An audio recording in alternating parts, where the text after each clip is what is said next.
The story of the P-38 Lightning didn't begin in a hangar filled with roaring engines or in the chaos of battle. It began in silence, in a small design office at Lockheed's Burbank plant in 1937, where a young engineer named Clarence Kelly Johnson sat hunched over a drafting table, sketching something that looked more like a machine from the future than a weapon for the present. On his paper, the shape took form: twin booms for engines, a central pod for the pilot, two tails like a trident aimed at the horizon. It was radical, it was impossible, and it would change the course of aerial warfare. That year, the U.S. Army Air Corps had issued a challenge to America's aircraft industry: build a high-altitude interceptor faster and deadlier than anything on Earth. It had to climb to 20,000 feet in 6 minutes, reach 360 miles per hour, and carry enough guns to shred bombers at a single pass. The request bordered on madness. No piston-engine aircraft in existence could do all three. But Johnson, just 27 years old, saw opportunity in the impossible. If we can dream it, he told his small team of engineers, we can build it. Lockheed's design, known internally as Model 22, was unlike anything the Air Corps had ever seen. While other companies proposed single-engine fighters, sleek, familiar, safe, Johnson's blueprint looked like two airplanes welded together. It featured twin Allison V-1710 engines, each equipped with a turbo supercharger to maintain power at high altitude. Between them sat a narrow fuselage pod housing the cockpit, nose gear, and all the armament, a 20mm cannon, and four 50-caliber Browning machine guns mounted dead center. The result was revolutionary. No need for wing-mounted guns that converged at distance. Everything fired straight ahead, at full power, from the nose. It was a weapon built for precision and for shock. When the prototype, designated XP-38, first rolled out onto the runway at March Field in early 1939, ground crews stopped and stared. "What the hell is that thing?" one mechanic whispered. The pilots used to the stub-nosed P-36 Hawks and wiry Curtiss fighters, the Lightning looked alien. All silver, stretched and angular, its twin booms gleaming in the California sun. Test pilot Ben Kelsey climbed into the cockpit, strapped in, and fired up the twin engines. The sound was unlike anything anyone had ever heard, a deep, harmonized roar that vibrated through the ground. Kelsey taxied out, throttled up, and the Lightning leapt forward. Two streaks of exhaust cut across the runway, the twin tails slicing through the morning haze. The plane climbed like a rocket. In its first test flight, it reached over 400 miles per hour, faster than any American aircraft in history. But power came with danger. On a high-speed descent later that year, Kelsey discovered a terrifying flaw. The aircraft would lock up in a dive, its controls freezing solid. He barely recovered before impact. The engineers learned the hard way about compressibility, the effect of near supersonic airflow over the wings, a mystery few had ever encountered before. The Lightning's speed had pushed into unknown physics. Despite the risks, the Air Corps was impressed. They saw in the P-38 something America had never possessed: a fighter with the range of a bomber, the gunship of a fighter, and the speed of a racer. It could fly higher and farther than any contemporary aircraft. But bringing it from prototype to production would test Lockheed's limits. The design required materials that were scarce, machining techniques that didn't yet exist, and precision assembly on a scale no one had attempted before. The company built a special production line and trained a new generation of workers, young men and women who would later call themselves the Lightning Crew. By 1940, Europe was burning. German Messerschmitts ruled the skies over France. Britain stood alone, fighting for its life. In America, the war still felt distant, but the factories in Burbank hummed day and night. P-38s were rolling out of Lockheed's hangars by the dozen, each one sleeker and faster than the last. Their skin shone like liquid mercury. Their cockpits were cramped and blistering, but they carried power that no Allied fighter could yet match. And still many doubted it. To some Air Corps officers, the Lightning was too big, too complicated, too expensive. It had twice the engines, twice the maintenance, twice the risk. It didn't fit the image of a fighter pilot's plane, that nimble single-seater dancing through dogfights. But Johnson's team knew what they were building. Wasn't a dancer. It was a hunter. The first P-38s to reach operational units went to Alaska in 1941. There, the pilots flew them through freezing fog and brutal winds, learning how to manage the twin engines and counter-rotating propellers. It could lose one engine and still fly, an unheard-of luxury for fighter pilots. "She's not a bird," one pilot wrote home. "She's a twin-tailed tiger." Then came December 7th, 1941. When the news of Pearl Harbor reached the Lockheed plant, workers stopped at their stations in stunned silence. Within hours, orders flooded in. The Lightning was no longer an experiment, it was a necessity. America needed speed, reach, and power, and the P-38 could deliver all three. Production exploded overnight. Burbank's assembly lines ran 24 hours a day. The smell of oil and aluminum filled the air. Women took over riveting, welding, painting. Johnson's once quiet design office became a war factory, and the strange twin-boom plane that had once drawn laughter was now treated with reverence. When the first combat-ready squadrons received their P-38s in early 1942, the pilots couldn't quite believe what they were being given. "It feels like you're sitting on a lightning bolt," one said after his first flight. The name stuck. On the day the first Lightnings departed for overseas service, Johnson stood on the tarmac and watched them climb into the sky. Their twin tails caught the morning sun like silver forks. Someone nearby asked, "Do you think they'll work?" Johnson didn't look away. "They'll do more than work. They'll make the enemy remember them." He was right. Within a year, the skies over North Africa would blaze with the flash of the Lightning, and the Luftwaffe would give it a name no engineer could have dreamed of: Der Gabelschwanz Teufel, the fork-tailed devil. The first time German pilots saw the P-38 Lightning, they laughed. From the cockpit of his Messerschmitt Bf-109, Oberleutnant Franz Stiegler spotted a formation of twin-boomed aircraft slicing across the Tunisian sky and thought, "What are those, bombers?" The shape was wrong, too large, too heavy-looking, too strange to be a fighter. Then one of them banked, fast and graceful, sunlight flashing off twin tails like polished blades. The laughter died. It was November 1942, Operation Torch, the Allied invasion of North Africa. For the first time in the war, American pilots and German veterans would meet face-to-face in the sky. The Luftwaffe, hardened by years over Europe, expected rookies flying inferior planes. Instead, they found something that shouldn't have existed: a fighter with the range of a bomber, the gunpowder of a gunship, and the climb of a hawk. To the Americans, it was the Lightning's first real test. The journey to North Africa had been grueling. The P-38s had flown from Britain across Gibraltar to newly captured airfields carved out of sand and scrub. Mechanics slept under the wings, swatting flies, patching bullet holes with flattened beer cans. The desert heat turned cockpits into ovens. At high altitude, they froze. The pilots joked that the Lightning could roast you and freeze you in the same mission. But when the engines ignited and the twin turbochargers screamed, all the discomfort disappeared. There was nothing in the world like it. Captain Mark Shipman, one of the first Lightning pilots to reach North Africa, remembered his commander's words before their first combat mission. "You're about to meet the best the Germans have. Don't give them time to blink." The enemy came into view near Gabes, a formation of U-88 bombers with Bf-109 escorts. The Lightnings climbed to meet them, silver arrows rising into a blue sky. At first, the German pilots held formation, confident. But then the P-38s didn't dive or scatter, they turned into the attack head-on. 4 machine guns and a 20mm cannon mounted in the nose spat fire. The concentrated burst tore through the lead bomber like paper, setting its fuel tanks ablaze. The formation broke apart instantly. The Luftwaffe escort dived to engage and found themselves outmatched. The Lightning's power lay not in maneuvering tricks, but in energy. It could dive faster than any German plane, climb out of range in seconds, and attack again from above. The Messerschmitts tried to circle and dogfight, the way they always had, but the twin-boomed American fighter refused to play their game.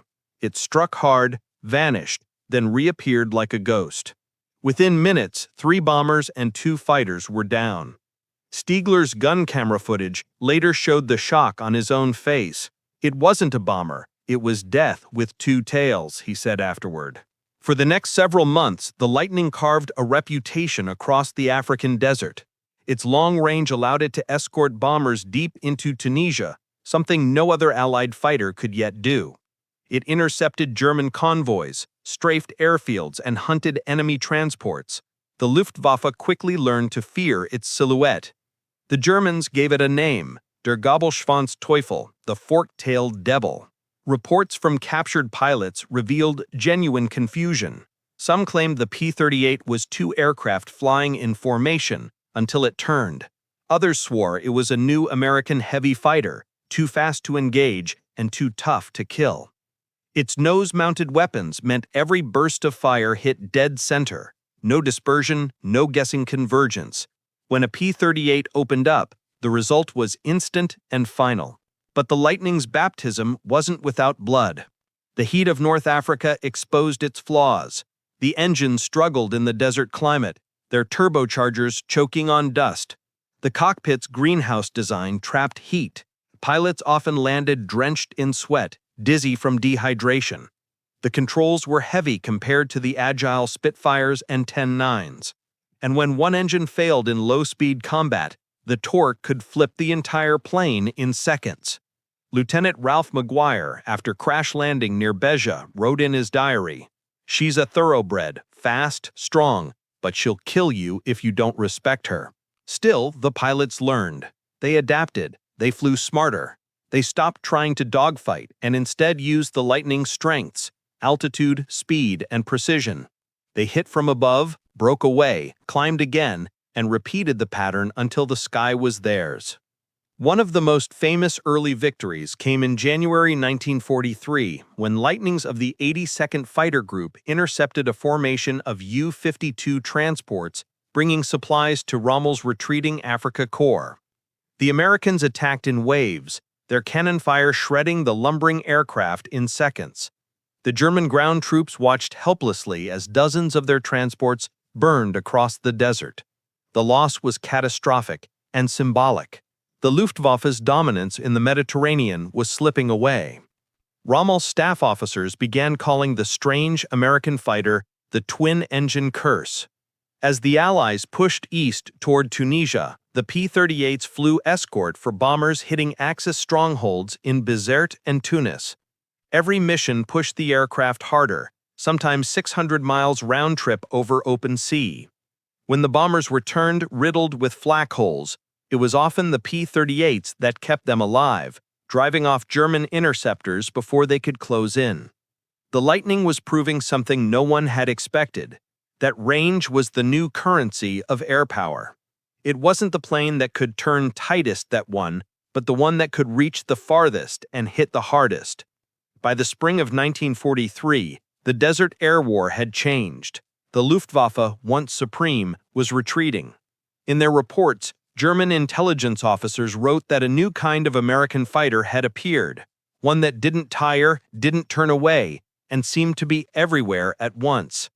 They had no idea it was only the beginning. The P-38 would soon evolve from a desert predator into something even more terrifying, a long-range escort that could reach the heart of Europe, duel the best German aces at altitude, and bring the war to Germany's doorstep. For now, in the burning skies over North Africa, the fork-tailed devil had announced itself with thunder. And the Luftwaffe, for the first time, began to understand that the Americans were not just flying to fight, they were flying to win. By the summer of 1943, the P-38 Lightning had become more than a curiosity. It was a storm front, a weapon of reach and precision that was rewriting the rules of air combat across 2 continents. From the rocky coasts of Sicily to the mountains of Italy, its twin tails glinted in the sunlight like silver forks of lightning. To the men who flew it, it was simply the ship. To the men who fought against it, it was a nightmare. The Luftwaffe called it der Gabelschwanzteufel, the fork-tailed devil. For the first time in the war, American fighters could go anywhere. The The P-38's twin Allison V-1710 engines, with their turbo superchargers glowing cherry red, gave it power in the thin, cold air where German aircraft gasped for breath. Its range was unmatched, over 1,300 miles with drop tanks, allowing it to escort bombers deep into Axis territory long before the arrival of the Mustang. Where the Luftwaffe had once slaughtered unescorted bombers, now they faced twin-tailed guardians that refused to leave their side. In the skies above Italy, the Lightning became legend. The 1st, 14th, and 82nd Fighter Groups flew out of dusty airstrips near Foggia and Naples, launching daily missions across the Mediterranean. The pilots quickly learned to use the aircraft's strengths, not tight turns, but speed, altitude, and precision fire. A P-38 didn't need to get close to kill. Its guns were mounted in the nose, not the wings. 4.5 caliber Brownings and a 20mm cannon fired straight ahead, converging perfectly at the pilot's line of sight. When a Lightning opened fire, every round hit the same spot. A 1-second burst could rip a fighter in half or send a bomber spiraling into the sea. Captain John W. Jack Ilfrey remembered his first victory vividly. He broke left, I stayed high, and when I squeezed the trigger, I saw the flash on his canopy and then nothing but black smoke. The Germans learned quickly. They tried to dive away, but the Lightning could follow them down. They tried to climb, but its twin engines clawed through altitude faster than any single-prop fighter in the sky. And when they tried to engage head-on, the concentrated firepower of the P-38 made it suicide. For the Luftwaffe, it was humiliating. Reports began to circulate through German air commands describing a new type of American fighter with 2 tails, 1 cockpit, and twice the firepower. In frustration, some pilots began to claim it must be a secret twin fuselage bomber. Others believed it was being flown by only the most elite American aces. They weren't wrong. Among those aces was Major Richard I. Bong, a quiet farm boy from Wisconsin who flew like a man possessed. By 1944, he would become America's highest-scoring ace with 40 victories, all in the P-38. Bong treated the Lightning like an extension of his own body. He never wasted ammunition, never chased a kill he couldn't secure, and often returned with his aircraft riddled with flak, but still flying true. Then there was Thomas McGuire, the cool, calculating tactician who studied air combat like a science. His logbooks read like manuals: approach from sun, fire at 200 yards, always break away down and left. He would go on to score 38 victories, also in a Lightning. Together, they proved that the aircraft's odd design wasn't just effective, it was dominant. In Europe, the P-38s began to take on new roles: fighter bomber, reconnaissance, pathfinder. Its long range allowed it to escort B-17s over Austria, strike rail lines in Yugoslavia, and even attack targets in southern Germany. The Luftwaffe tried to counter with Me-109Gs and FW-190s, but their shorter range and weaker engines left them exposed. "That damn thing can be anywhere," one German ace complained. "When you see its tails, it's already too late." But the Lightning wasn't invincible. Over the cold skies of northern France and Germany, it faced new challenges. The P-38's turbochargers, designed for high-altitude work, struggled in frigid weather. Engines froze, cockpits turned into ice boxes. In some missions, pilots returned with frostbite on their hands and faces. The same power that gave it life could also betray it. During one mission in late 1943, an entire squadron lost power as their engines seized in the thin air above the Alps. Several planes went down before engineers in Italy finally modified the systems for better fuel management and heating. The lessons were written in blood, but they made the Lightning stronger. For every failure, there was a victory. On August 25, 1943, P-38s from the 82nd Fighter Group intercepted a formation of 50 German bombers heading towards Allied shipping near Naples.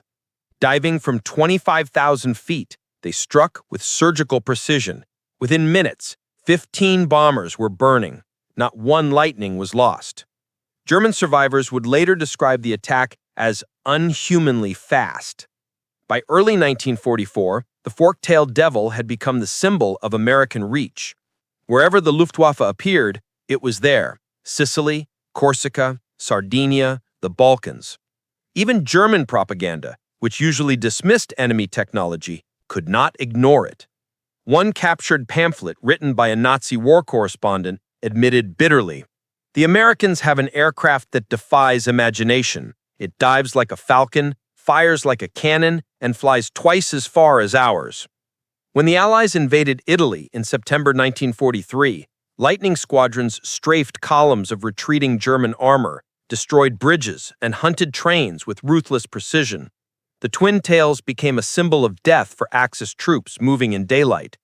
Yet to the Americans on the ground, the sight of those booms in the sky was the opposite, a promise of survival.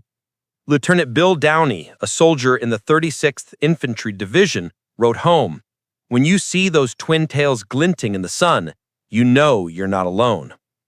By the end of 1943, the Lightning's kill record spoke for itself. It had become the only Allied aircraft capable of long-range escort and high-speed interception, a bridge between old-world piston fighters and the jet age to come. Its silhouette haunted German pilots, who swore that even when they shot one down, two more appeared in its place. And soon, that fear would travel halfway across the world, to a different ocean, a different enemy, and a different kind of war. Because the fork-tailed devil was heading for the Pacific. When the P-38 Lightning reached the Pacific, it was as if the aircraft had finally found the sky it was born for. The vast, endless ocean, the scattered islands, and the long, punishing distances between them. This was the Lightning's kingdom. Where other fighters gasped for range, the P-38 thrived. Its twin engines, its speed, its endurance, they made it the only machine that could truly conquer the Pacific's horizon. By mid-1943, Lightnings were arriving in squadrons at bases from New Guinea to Guadalcanal, flown by pilots who had cut their teeth in the desperate skies of North Africa. They found a different kind of war waiting for them here. The Luftwaffe's disciplined formations were gone. The new enemy was the Imperial Japanese Navy Air Service, masters of maneuver and surprise. Their Zero fighters could turn tighter and climb faster at low altitude, but they were fragile, built for agility over armor. To fight them, the P-38s brought something Japan's pilots had never faced before: raw power and unrelenting range. The Lightning's presence was immediately felt. It began escorting bombers over the steaming jungles of New Guinea, where Japanese positions hid beneath canopies so thick that sunlight barely reached the ground. It strafed airfields carved into volcanic ash, shredded barges trying to resupply garrisons, and prowled the sea lanes between the islands. In these vast spaces, where pilots could fly for hours without seeing land, the P-38's twin engines were not just an advantage, they were survival. As one pilot put it, "In a Lightning, if one engine quits, you go home. In a single-engine fighter, you go swimming." The Lightning's reputation grew quickly. Japanese aircrews began reporting a strange, twin-tailed aircraft that attacked with terrifying speed and precision. They soon gave it a name of their own: Two-Headed Dragon. Unlike the Zero, which relied on fluid turns and knife-edge duels, the P-38 fought with the tactics of an eagle. It climbed above its prey, dove with all its weight, and struck once with devastating accuracy. The concentrated firepower of its nose guns meant that even a short burst could disintegrate a plane. In New Guinea, Captain Richard Bong and Lieutenant Thomas McGuire, two names that would become legend, turned the P-38 into a personal weapon of perfection. Bong was a natural, a farm kid from Wisconsin who seemed to fly by instinct. McGuire was a scientist of the air, calculating every engagement with cold precision. Both men mastered the Lightning's energy fighting style: use altitude, strike fast, never turn with the enemy. Together, they racked up scores that stunned both friend and foe. By 1944, Bong had become America's top ace with 40 aerial victories, all achieved in a P-38. McGuire followed close behind with 38.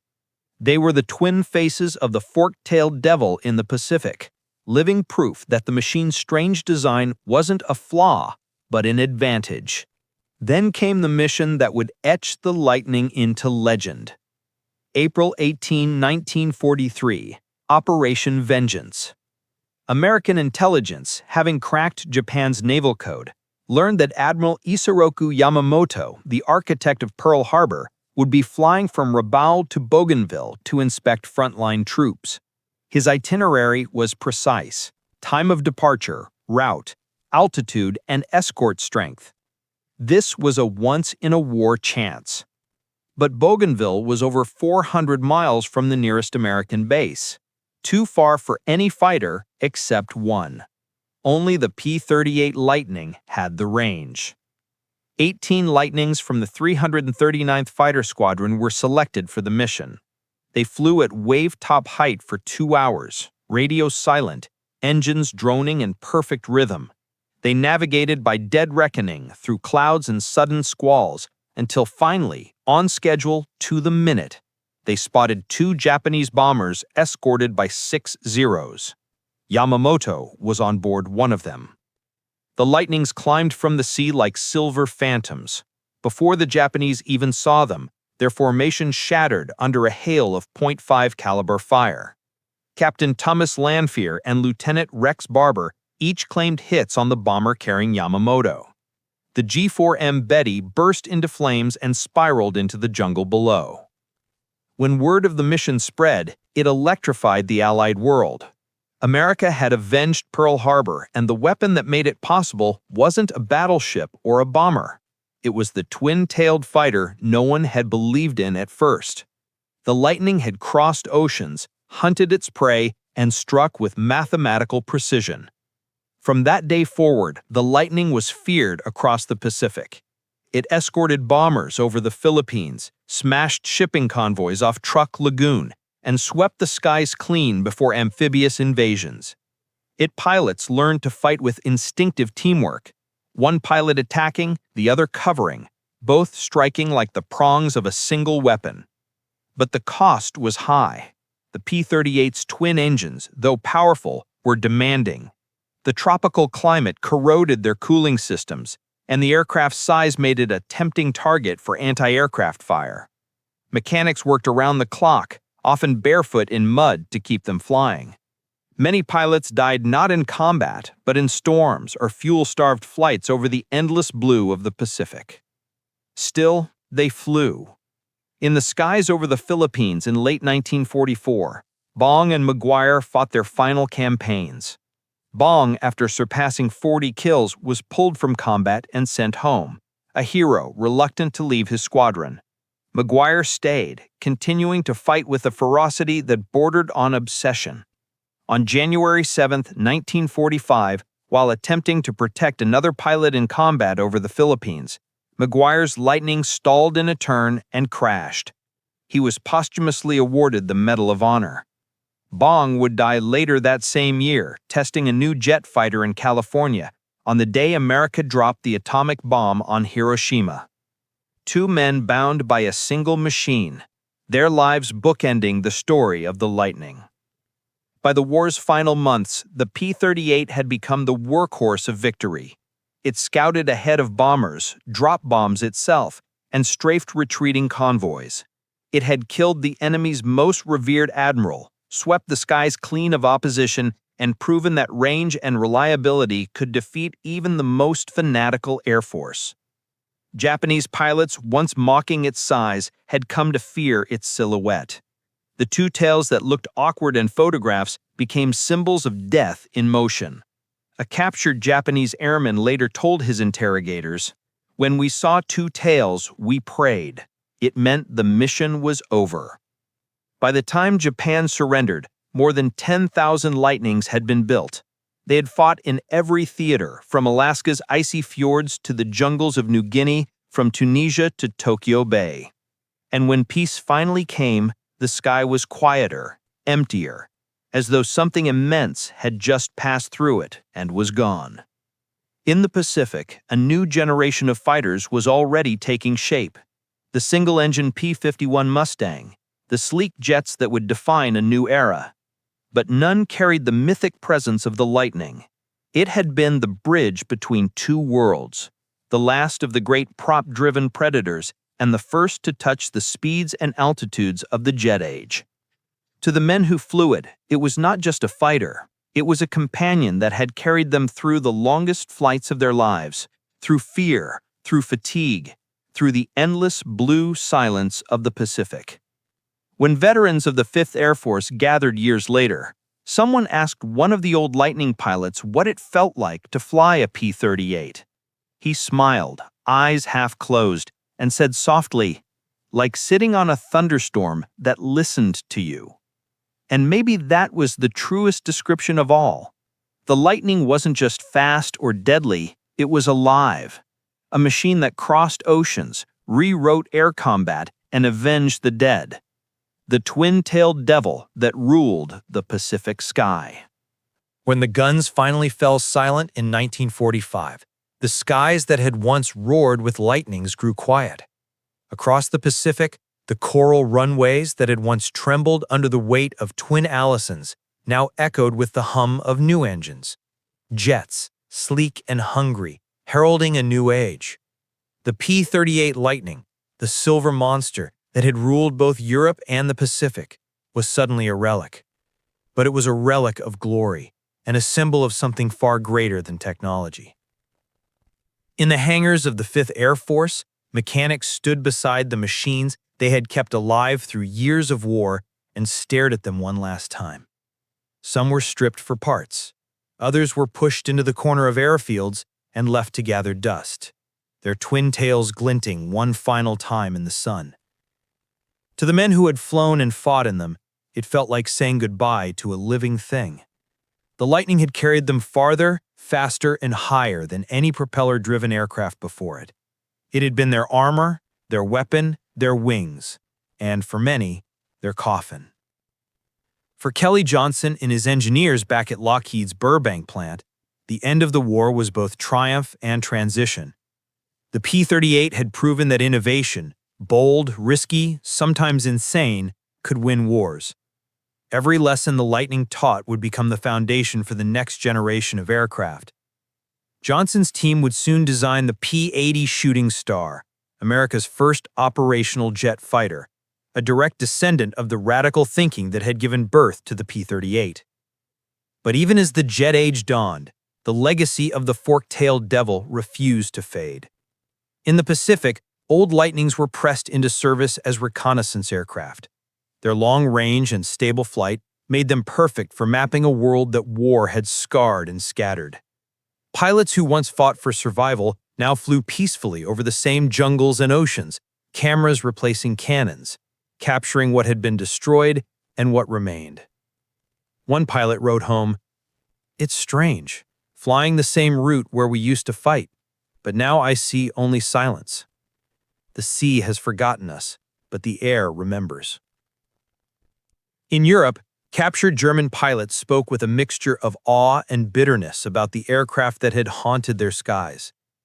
"The Americans built a fighter that broke the rules," said one former Luftwaffe ace. "We studied it, but we could never understand it. It was not made for men, it was made for war itself." For years after the war, the term Der Gabelschwanz Teufel, the fork-tailed devil, remained in Luftwaffe training manuals, a reminder of the aircraft that had dominated both the high-altitude duels and the long-range hunts. And for the men who had flown her, the Lightning was more than metal. It was memory. In dusty VFW halls and reunion tents, they spoke of her as if she had been alive. They remembered the way the turbochargers whined like angry ghosts, the vibration that rattled your bones, the heat of the cockpit when the sun burned through the canopy, and the cold silence when you throttled back over endless ocean. They remembered the smell, a mix of oil, sweat, and gunpowder that clung to your flight jacket long after you landed. Major Richard Bong, Thomas McGuire, Rex Barber, Thomas Lanfear, their names were written in history. But in every squadron there were dozens of others who never came home. Their lightnings, now rusting on forgotten runways in the Philippines, New Guinea, and the Solomons, became monuments of aluminum to courage and endurance. One Marine who had served on Guadalcanal later wrote, "When the P-38s came in low, twin tails flashing in the sun, we felt safe for the first time. You never forget that sound. The lightning's scream meant we might live another day." As the decades passed, most of the lightnings vanished. They were scrapped for aluminum, their parts melted down into peacetime machines, cars, appliances, bridges, but a few survived. In the 1960s and 70s, warbird restorers began hunting for them in the jungles and tundra where they had fallen. One was pulled from the ice of Greenland, Glacier Girl, a P-38 recovered after 50 years entombed in frozen time.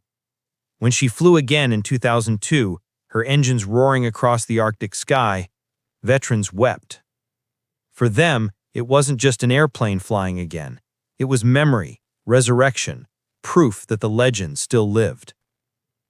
Even today, historians argue about the P-38's place among the great fighters of the war. Some praise its revolutionary design, others point to its flaws, its heavy controls, its vulnerability in cold climates, its complexity. But no one denies what it achieved. It fought from the first year of America's entry into the war to the very last, in every theater, against every enemy. It killed Japan's most powerful admiral, protected convoys across the Mediterranean, strafed Rommel's columns in Africa, and escorted bombers over the Alps. It was the only fighter that could claim all of those battles as its own. The P-38 had been a machine of contradictions, graceful yet brutal, fast yet heavy, elegant yet deadly. It demanded respect from its pilots and punished arrogance. But for those who mastered it, it became unstoppable. Kelly Johnson once said, "The Lightning was like a beautiful woman. Treat her right, and she'll reward you. Treat her wrong, and she'll kill you." That was the truth every Lightning pilot carried with him, from the deserts of Tunisia to the clouds over Tokyo Bay. In the end, the P-38 Lightning was more than a weapon. It was a statement of American imagination. In a world that had been torn apart by machines of destruction, it proved that ingenuity, not numbers, could turn the tide of war. It stood for risk, for audacity, for the belief that the impossible could fly. When the last of the surviving pilots were asked what the Lightning had meant to them, one answered simply, "She was our angel and our devil, our savior in the sky." And perhaps that's why the legend endures, because in the cold light of history, the P-38 Lightning remains what it always was, an aircraft that looked like nothing else, fought like nothing else, and left behind a legacy that still flashes across the imagination like its name. The fork-tailed devil. The fighter with two hearts, two engines, and one unbreakable soul.